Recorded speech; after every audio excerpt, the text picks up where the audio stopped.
thank you, Camilla, for that. I appreciate it. And hey, it's exciting for me to be here with all of you powerful ladies, women. This is incredible. My screen, I have it on mode where I can see all your wonderful faces. So it's an honor to be here. And hey, let's get into it. Let's just dive right into it. Question. Well, first of all, a little background about me. On the personal side, I do have four daughters, and I have a wife that I've been married to for 20 years. So my house is full of women. They're amazing. My oldest daughter, 19 years old, she's in Costa Rica right now pursuing her dreams, and it's so fun to see them be empowered on their journeys. As also, I have two sons as well. But I wanted to just have a little conversation here to kind of take the temperature of the group, see where everyone's at in terms of your business concerns, your businesses, your practices. And also, the question that came to mind first off, if we can just drop into the chat box, I'm curious for you, if you're running a practice right now, and even if you're not, if you're a WorldTeams member, I'd like to know, what does it mean for you to empower women? Like, what does an empowered woman look like in your own words? Let's face it, women have faced a lot of challenges in the past years, and it's gotten easier, but it's still not an easy industry to be in as a lady. So I'd like to know from your perspective, when you think about empowering women, what is that? What does that mean for you? Drop that into the chat box, please.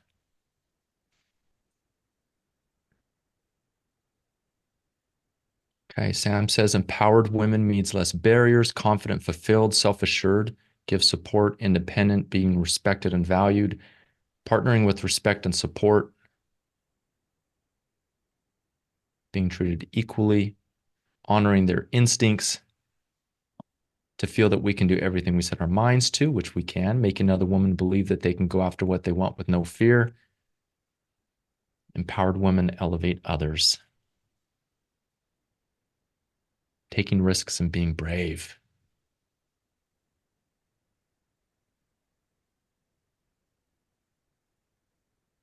Now, what does your business and your life look like if you find yourself embodying these ideals?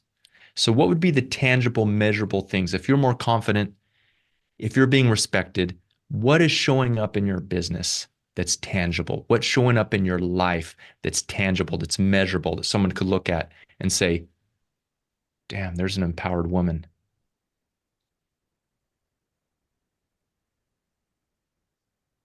More work, projects, and money. Sam, I like the way you speak here. Bigger, better projects. I can deliver the best product to my clients, coordinated, well-designed, happy clients, control and freedom.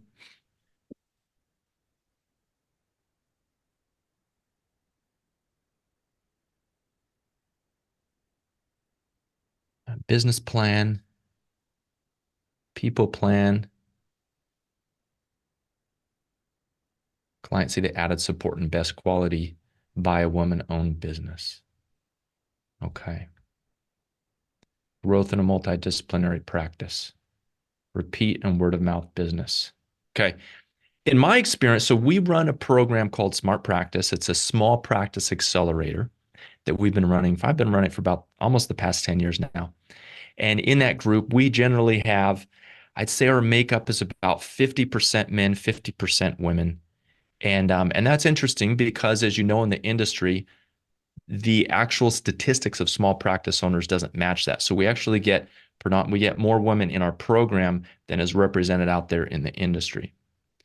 And what I've seen and been impressed by is what excellent leaders these women are when they join our program, how they empower their staff members, how they empower their team members, how they jump in and take risks. As a matter of fact, when I meet with my team and we talk about some of the women who we work with and the powerful things they're doing, we often remark and we're glad because oftentimes they'll just take whatever we tell them to do after looking at what would be the right approach for them. They go all in, and it's just incredible to see how they've grown and how they're making impacts. One example, a lady, Marina Rubina, she's based out of Princeton, New Jersey, immigrated here from Russia when she was a young girl, started a practice after she worked for Kieran Timberlake and she was in the residential sector, decided that she wanted something that wasn't quite fulfilling her passion. And so she decided to move into developer-led work, but specifically being a consultant, helping helping developers deal with NIMBYs in a powerful way, right? So we know NIMBY stands for not in my backyard. Often if you're doing development projects, people aren't too happy about this. They can come out and try to shut down your project. So she decided she wants to dance between these two parties and help them build projects that are beneficial for the communities. So she's been featured in the New York Times. I mean, she's absolutely done incredible things since she started working with us about 3 years ago. So what I know, knowing human beings and people, is that every single one of us has some powerful impact or something that we're here to do. And if you're in architecture, running an architectural practice, there is so much that needs to be done in the world today in the area of architecture. Because we're all touched by architecture, we're touched by structures, we're touched by design. And so for me, when I think about empowering, I think about you bringing forth your best gift as a designer, as an architect, as an engineer, not being encumbered by lack of respect, by lack of opportunity, by lack of money. So, Sam, you kind of put the little dollar signs there at the end of your comment. Our core philosophy here at Business of Architecture is that when you have money, you have agency. Okay, because if you want more projects, if you want to have a bigger impact, if you want to be more well respected, let's face it, in the world, you get these things because you have money. And so that's what the Business of Architecture is about. It's about pairing up your design skill, your passion, all the skills and expertise that you have, and pairing that up with savvy business sense so you can move forward what you're called to do. Because when you're struggling financially, when you're struggling with overwhelm, when you feel like there's too many things to do, not enough time to get it done, when you can't hire the right team members, fortunately, we have WorldTeams to help with that. Your message, your ability to impact and bring your gift to the world is restricted. Now, second question I want to ask you today is, does that resonate with you? Raise your hand if you feel in your heart that you're in this industry because you have something that you want to bring forth to the world. Anyone, just raise your hand if that's you. I'd love to see. Yeah. Okay, great. Is anyone in architecture simply because they want to get rich and wealthy? Raise your hand. No shame. Okay. I got a couple. I love it. Okay. So what I love is I love pairing up that pursuit of money and pairing it up with design acumen and design expertise. Okay. The world needs powerful women to lead. The world needs powerful women to bring their architecture to the world and to lead teams and to empower people. Now, what I'd like to ask, because we don't have a whole lot of time, we're going to go till about 15 minutes after. Love to answer any questions as we get through the content today. But what I want to know for you, running a small practice today, what would you say would be your what are the top 2 or 3 challenges that you have? Maybe there's one that's the biggest challenge of all. Maybe you can put a little asterisk by that. Some of the challenges we usually experience, I've run practice in myself as an architectural practitioner, and there's overwhelm as a challenge, having too many things to do and not enough time.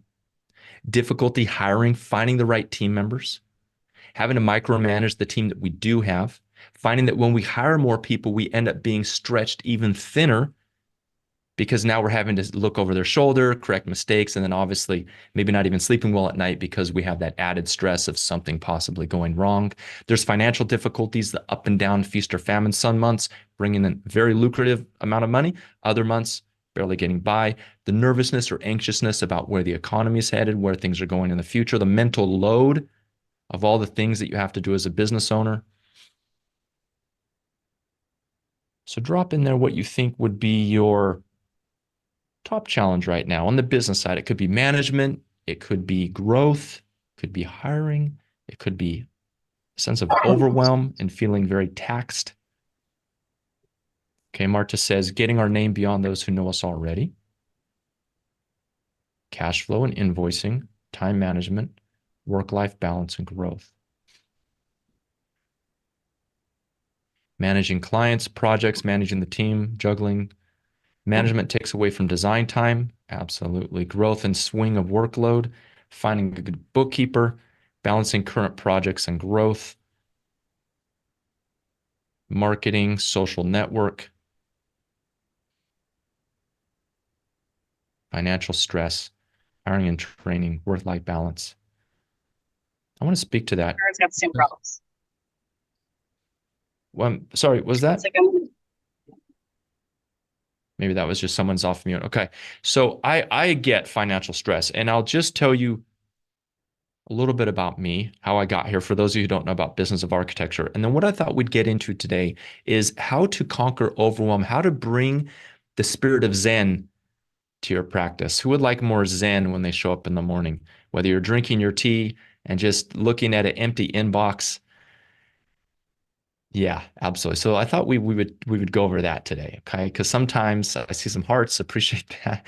Sometimes like business ownership can seem the opposite of Zen. It more seems like the art of war, or maybe the art or the war of art, either one. So I took the architectural route, graduated from, I went to Cornell University, so shout out to all those in New York State. Great school, very theory heavy on that side. It was a great school to go to. Graduated, went into architecture during a huge recession around 2001, that dot-com bubble. One, I should have known at the beginning when this happened, but like my second to last year, we had like 30 recruiters come to the school recruiting for architecture. The next year, we had no one. And I had friends who were supposedly having consulting contracts or going out to Silicon Valley. They were having their job offers repealed, and it was mayhem, right? So that should have been my first tip off that architecture can be a cyclical industry. Well, regardless of the signs, I went into architecture, eventually found myself with my dream job it would have been about 8 years after that. After working in a small firm for a while, they hired me overseas. I was living in Panama, and this was around 2008, and we were doing just the funnest projects ever. Developer work. There were no budgets. We were doing speculative design so we could sell the concepts and ideas to developers and to private parties. It was a blast. I was living on a little island in Panama with my 3 children and my wife, surfing half the time and just having a blast. Halfway through the year, Bear Stearns crashed. The whole world fell apart during the Great Recession. And within a matter of 6 months, I moved back to Fresno, California, which was close to where I grew up. And I didn't have work. I didn't have a job. I was on unemployment. And just to make ends meet, I took a job throwing newspapers and doing substitute teaching during the daytime. And it was so demoralizing for me. I just remember, I can put myself in that time period and just remember how the confusion that I felt about where I was going with my career. How did I end up here? How did I end up not even being able to buy Christmas gifts for my small children? It's absolutely crushing. Shortly after that, I figured out, a little light bulb went off, and I understood that what I didn't know wasn't how to be a good architect. What I didn't know was the business side of architecture, how to create a prosperous business. I naively assumed that if I hung up my shingle, people would come knocking and I would make tons of money and have lots of free time as an architect. Maybe some of us have had that delusion at one time or another. And then quickly we discover it's not like that. So, in my journey to discover, I started the Business of Architecture podcast, which is our flagship product that you can find for free on YouTube and on every podcast app that you listen to. And other practitioners began to reach out to me. This was around 2012. And they began to say, Enoch, we're loving the content you're sharing. I was a neophyte. I had no idea what I was doing. I was just interviewing other successful architects because I knew there had to be a way, there had to be a method, there had to be a way to run a sustainable small architectural practice that allows you to do your best work. And as I began to interview these other architects, I began to discover that they were suffering, even if they had very successful practices, they were still dealing with a lot of the same things I was dealing with, which was difficulty hiring, which was having the business bleed over into their lives to where they were feeling like they weren't present with their families. They were feeling like this constant stress of overwhelm of having so many things to do, not enough time to do it, and sacrificing ultimately their health, even their relationships and their financial and their mental well-being to try to do architecture. And I began to understand very quickly that there was this strange sense of resentment in the industry, that we had become so accustomed to this is just the way it is, that sacrificing our financial well-being, that sacrificing our health, that sacrificing our time with our relationships and family, that this was just the price of doing the work that we loved. And I've always been a bit of a spicy kid, and I said, hell no. Actually, it started with an F, but I'm not sure if I'm allowed to swear here on this webinar. So that's what I said. I said, there's got to be a way here.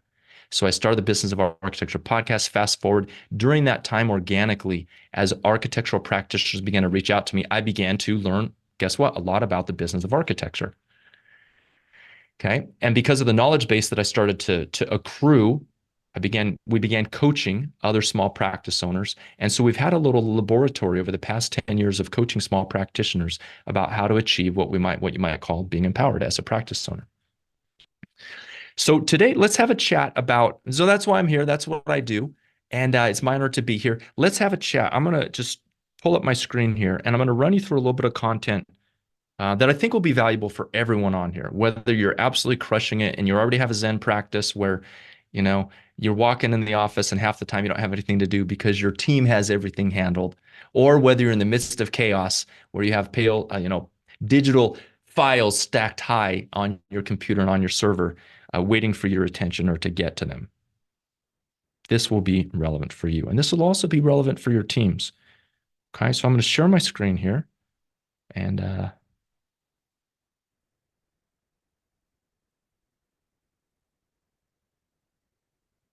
we're going to go over what I call here we are, what I call the efficient firm protocol. How to skyrocket your efficiency as the leader of your firm by eliminating overwhelm and time scarcity.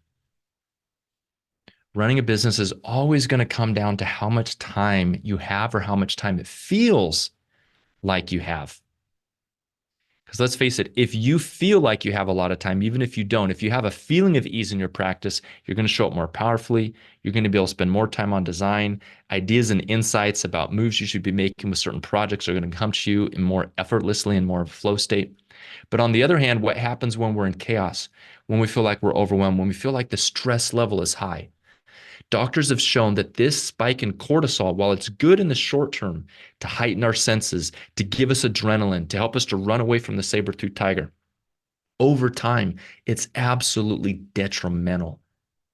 It destroys our immune system. It shuts down the creativity that we have because the cortisol response, which is a stress response, causes the blood to leave the head and go into the extremities like the arms and the legs, because we're primed for action. So whether we know it or not, when we're living in a high state of stress, when we're living in a state of anxiety or worry, these things actually shut down the creativity that we have.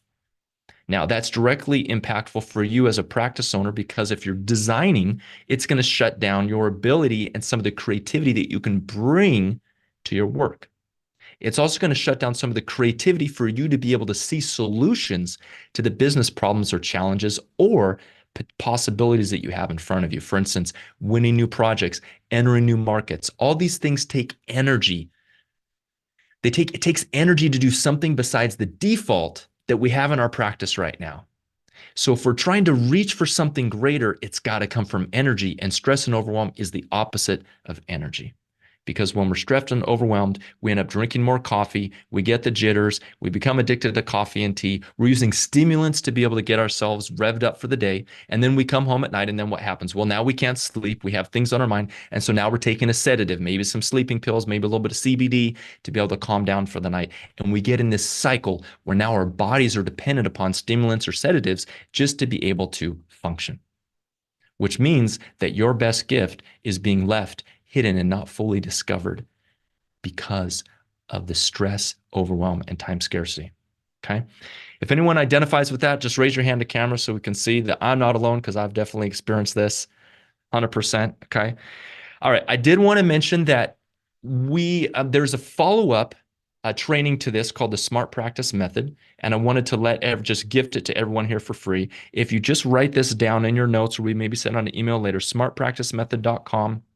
It's about a 40-minute web pre-recorded training that goes over a more deep dive into specifics about how to have more of a Zen practice, some of the things and rituals and habits that you should have as a small practice owner to be able to have a really sustainable, impactful, and fun small architectural practice. Okay, so I'll talk about that a little bit more. But let's first of all jump into the problems of running an architectural practice. So you may be experiencing this, too much to do as a business owner, overwhelm, stress, heightened cortisol response. We talked about that. Perhaps you don't trust your team to take trust your team to take care of things 100%. So a lot of times one of the challenges with small practices is that we end up hiring people who are inexperienced because they're cheaper. And what ends up happening is that, well, they're not project architects. We're the project architect. So ultimately, everything needs to come through us. Perhaps you feel like you become a slave to your practice. What was once your passion has now feels very similar to a prison. Maybe even getting to the point where hopefully you're not there, but maybe getting to the point where you actually feel resigned, like, hey, this is just the way it is. There's no other possibility. So what we're going to do today, over the next 40 minutes or so, we're going to look at what the problems are so we can figure those out, actually look at the root causes that underlie these problems. Then we're going to look at the possibility. Then we're going to look at the principles or the ways of thinking that are on the path to the possibility that we want to go after. And of course, that's the action steps will be the path that we're going to take a look at there. Okay.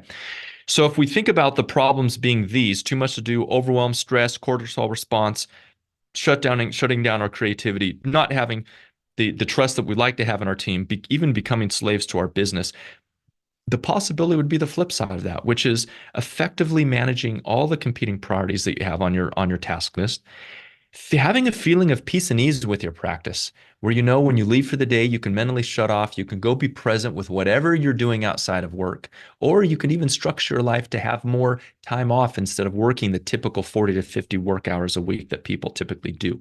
You can take vacations, you can afford to take vacations, you can recharge, rest, and relax. And you become what we call a free architect, meaning in this context, very similar to what we talked about in terms of being empowered, an inner sense of confidence, an inner sense of sustainability with what you're building. Principle number one. Okay, so if that's the problem, we're looking at the possibility. What's the first principle that we need to look at here? Okay. This is what I found from my own personal experience is that overwhelm happens when we don't have a plan or when our plan falls apart. So what I've noticed is when I go into a week with a plan and I know what I'm doing, that week has more zen than the week when I show up halfway through it. I haven't done any planning. I didn't get enough sleep the night before, and it's just like fires. I'm like, okay, let's just get through this week. And what can happen as a business owner is we show up to enough of those days where we're just responding to fires and all the long-term objectives, guess what? They never happen. We keep on telling ourselves, maybe I'll get to this tomorrow, maybe I'll get to this tomorrow. Even perhaps even pushing off some of the much needed things like invoicing, running financial projections, things like that we need to be able to drive and steer where our business is going. Now, when we talk about planning, we're not just talking about a weekly plan, but we're actually talking about the North Star, because any weekly plan is always going to fit into that North Star of where we're actually headed. And this is what I had no clue about back in 2008 when I got laid off. I was like, I know I want to be an architect, but I have no idea what I want to do. I don't know if I want to do residential. I don't know if I want to do commercial. Do I want to be in a big firm or small firm?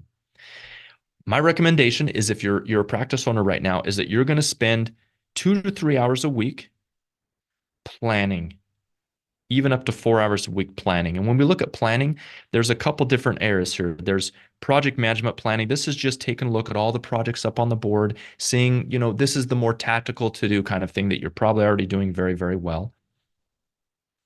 And then beyond that, there's different kind of categories. And Stephen R. Covey in his book, 7 Habits of Highly Effective People, one of the habits is planning, of course. And he talks about the idea of urgency and importance of tasks. So he creates this little urgency importance matrix where we can put our tasks in this, we can measure our tasks, so to speak. So we have tasks that are urgent. They're pouring concrete right now, but they discover that some of the plumbing's in the wrong place. They need the architect out there stat to help them figure out the problem.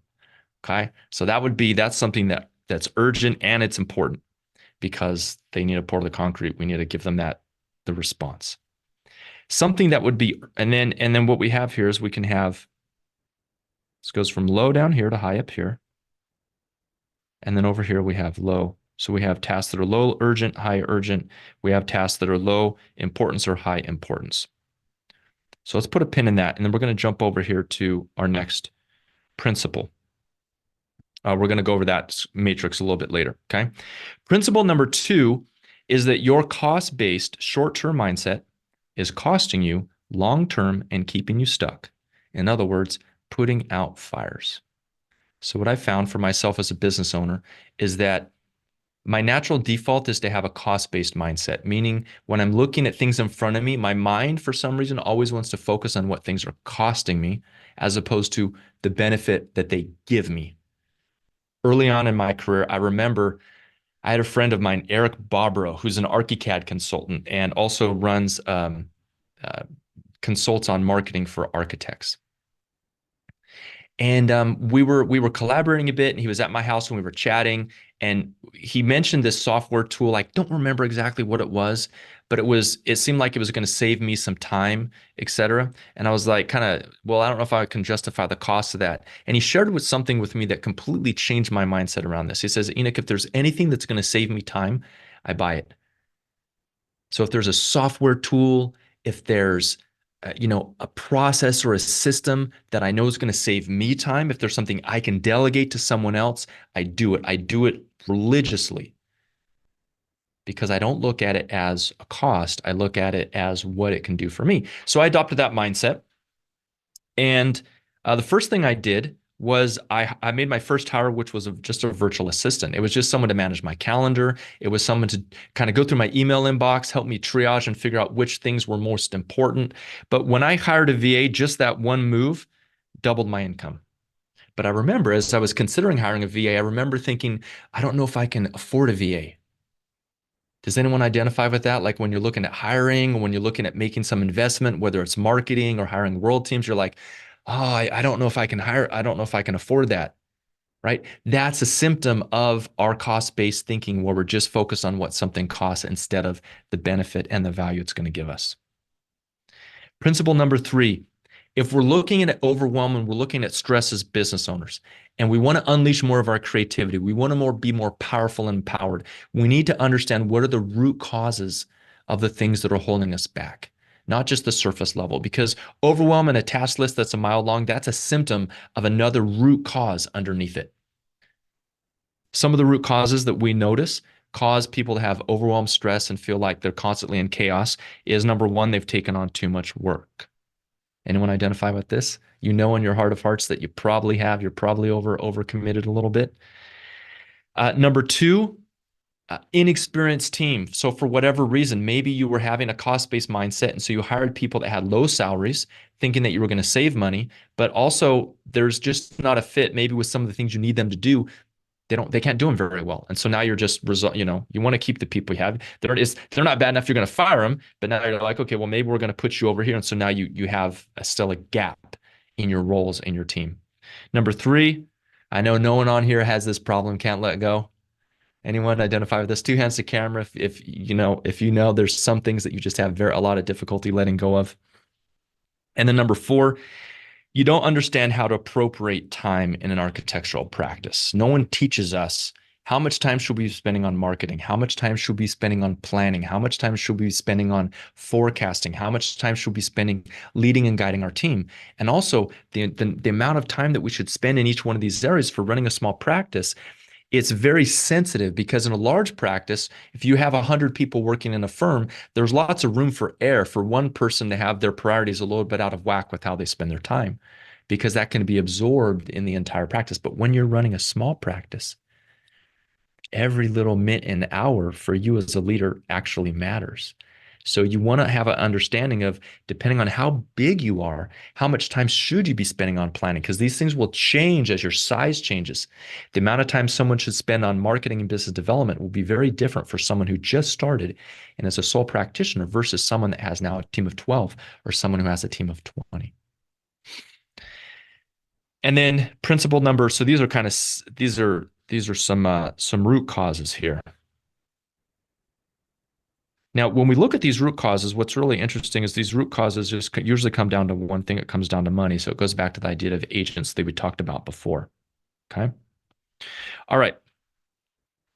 Principle number four is this right here. It's not five, it's actually four. There's no such thing as time management. One of my early business mentors taught me this. He said, Enoch, a lot of times people talk about time management. Time management is a myth because you can't manage time. Last time I checked, we haven't figured out how to travel in time. And as far as the theory of relativity, even if you're flying in a plane, you're not going to notice the change in time. You know what I'm saying? It's like time is just chicken whether we do it or not. So really what we have to do is time management is really about managing ourselves in time. Does that make sense? Having integrity with our calendar, meaning we put something on our calendar, we actually stick to it, like we stick out some design creative time. We allow that to get then, overwritten by some other stuff. So then we have to push that into the evening time when the kids are asleep or however. So the challenge here is actually we need to understand that time management is all about managing ourselves in time. We look at Zaha Hadid, Jeannie Gang, Art Gensler, they all had the same amount of time in the day as we have. Principle number five is not all your tasks are created equal. As a matter of fact, by focusing on some tasks, you will be creating more overwhelm for yourself as opposed to other tasks you will be removing overwhelm. Again, another business mentor, a coach that I hired, made this distinction for me just in a way that theoretically made sense. He said, Enoch, when you think about your time and when you think about being more effective with your time, you need to understand that tasks, we can assign a value to different tasks. And he said, for example, $20 an hour time, this would be cleaning the office, taking out the trash, etc. These are things you could hire someone for $20 to do, more or less. Organizing your inbox, filing things, etc. Now we look at there's $200 an hour tasks. These would be your architectural tasks, the things that you actually do in your profession. $2,000 an hour tasks. This is where your mind might start to say, okay, wow, I didn't know there were $2,000 an hour tasks. Yes, there are $2,000 an hour tasks. And if you're overloaded right now, there's a good chance you're not doing some of these $2,000 an hour tasks. These would be things like marketing, business development, closing deals. Does that make sense? If you close a deal, you could bring in $500,000 worth of fees in the matter of 10 hours if you space out the different meetings you have, the times preparing the proposal, etc. That is highly valuable time. And that time is not the same value as time redlining a drawing or working on it, working out a detail. Is this making sense? Thumbs up if you get this idea. Okay. So small practice owners, a reason why they feel like they're on the treadmill so often is because we are focused on these things and our mind hasn't shifted to understand that there are even $20,000 an hour tasks. These would be things like strategic planning, figuring out where we're going to go in the next 10 years, figuring out should we move into some new markets? Should we do some diversification? All right, so let's jump over. Those are our principles. Let's jump over to our path here. And like I said, in the training that I referenced at the beginning, we go more into what this looks like practically and tactically. But right now, if I was to give you one kind of gem that's helped me and that also helped our clients is this.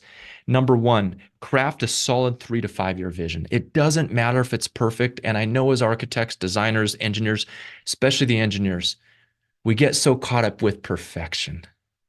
Right? So we need to understand that a lot of times the vision is just, I'm going to chart something out there, and even if it's fuzzy, and I'm just going to say, that's where I'm headed, and I can change along the way. I can adjust. I'm going to zig, I'm going to zag. Number two, define your parameters that will then lead to that vision. This is always going to come down to money at some level. So you must understand and be able to charge what your chargeable rate is. A chargeable rate is different than a billable rate. A billable rate refers to what you might bill a client on the outside. A chargeable rate refers to what you charge internally to just keep track of how much time is being charged to projects. Does that make sense? Right? A lot of times, actually, practice owners will discount their chart. Well, they'll discount the time on their project because they feel like it took too long, like they shouldn't charge that much. I'm morally opposed to that, by the way. But That's why it's important to know our numbers. Okay. We figure out, okay, we're going to have a 20% profit margin, a 30% profit margin baked into this. We know we want to hit maybe $1 million as our next milestone for the firm. Figure out how much it is that you want to work. I call this right here creating your sandbox or creating the rails around your life. Because what I've noticed is I think there's something called Parkinson's law that says that a task will always expand to fill the amount of time that we give it. And you know this. I remember back in architecture school, it didn't matter when those damn reviews were due. It didn't matter. I was always up until the very wee hours of the morning, like cranking out some last things. Whereas if they gave us a little mini charrette, we finished that in the same amount of time as well. So this is important too. Figure out, do you want to work 20 hours a week? It is possible. You could set up your entire business to work 20 hours a week. Okay. It might not happen tomorrow, but it's all part of your vision. Number 3, stop accepting as much work. That's hard to do a lot of times, especially if we feel like we're into scarcity. And number 4, which is going to help with all of this, including taking too much work, is learning how to market and sell. And I know that these words right here, we like to use euphemisms for these in the design industry, things like business development, things like getting more visible, things like getting my name out there, things like getting people to see me. But at the end, in the business world, we call those things the combination of marketing and selling. Now, in professional services and architecture, it's going to look very different than it does in other industries, but it's still a child of marketing and selling. Okay, so when we look at marketing and selling, there's 3 different kind of things that go into marketing that I'd have you consider. Number 1 is positioning, number 2 is packaging, and number 3 is process.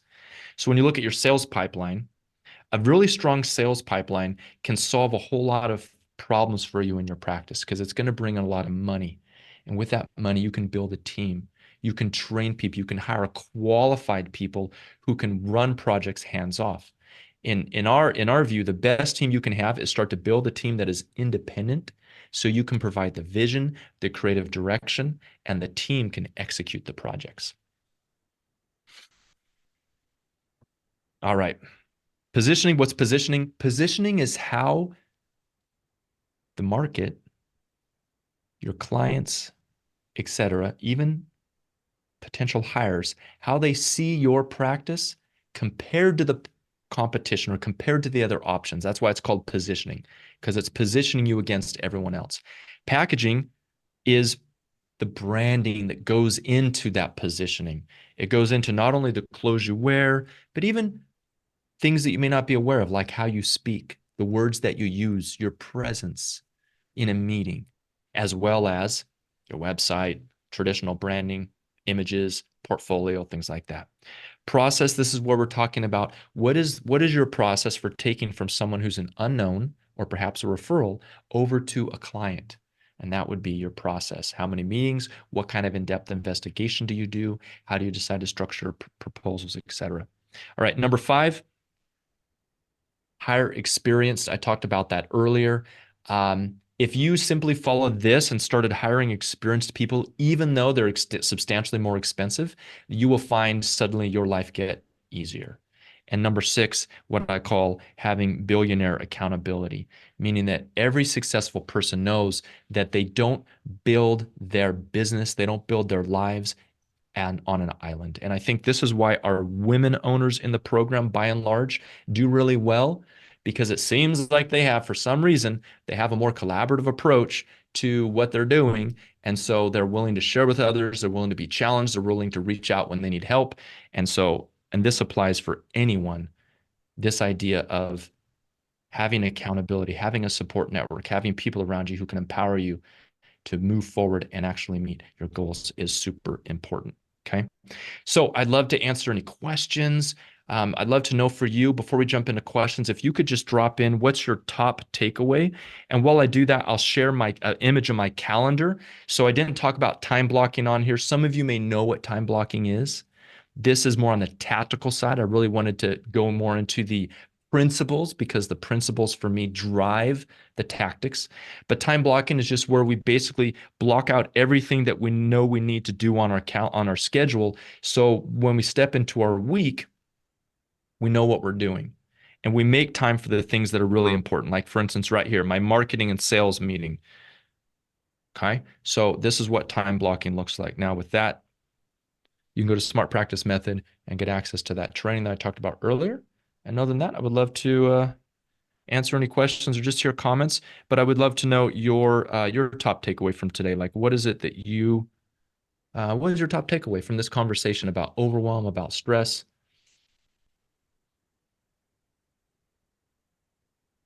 It was amazing.